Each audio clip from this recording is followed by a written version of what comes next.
you know, it amazes me how much you do, because I was familiar with you from Championship Wrestling from Hollywood, WWE. I'm not the biggest mixed martial arts fan, so I didn't even know really that you were in that world.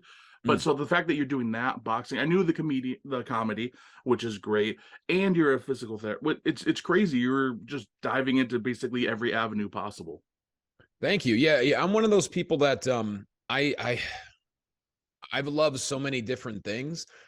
And coming up when you start chasing a dream, most people that are more experienced, you say, yeah, just pick one thing and stick to it and just get great at it. And I'm like, yeah, but I only live once on earth. So I want to be great at a lot of things, And at that point, I already knew, as much as I love physical therapy, I knew that wasn't my end game. I appreciate physical therapy because it allowed me to live comfortably while chasing all these various dreams. But I'm finally at the point now where I'm not doing active physical therapy anymore. If I have a friend who's hurt, I'll help them for free. I've lost count of how many wrestlers I've helped over the years with free PT just because I love doing it.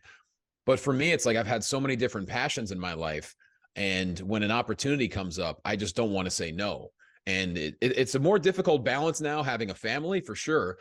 But, when the pandemic hit and the world came crashing down for all of us, a lot of us had to reinvent ourselves. The dream job that I had was gone in a flash. And when I say a flash, I'm talking within 2 hours of filming on camera and then finding out it was all over. Wow. And so, oh yeah. And so for me, and I couldn't, there was nothing. Stand-up comedy was dead at the time.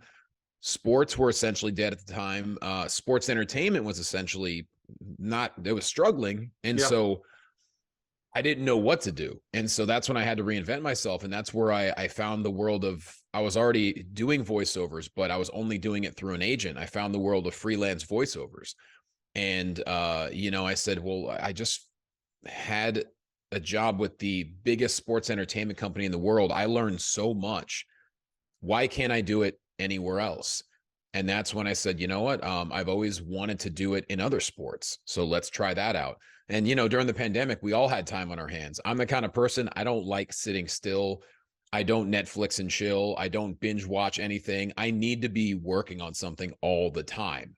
And so that's kind of where I just, I could sit around and feel sorry for myself, which I did for about 8 to 10 hours. And then I said, all right, it's time to get moving. I got a life to live. And that's kind of what I did. And now every week is different. Some weeks I get to be home and I got this voiceover booth right behind me, this soundproof monstrosity that I get to work from, or other days I'm traveling for Titan or for Undisputed or for wrestling. And so, and then obviously for stand-up as well, whether it's a cruise ship or whether it's a club, it's kind of a different thing every week. And it just keeps you sharp when you have to be, skilled on so many different levels.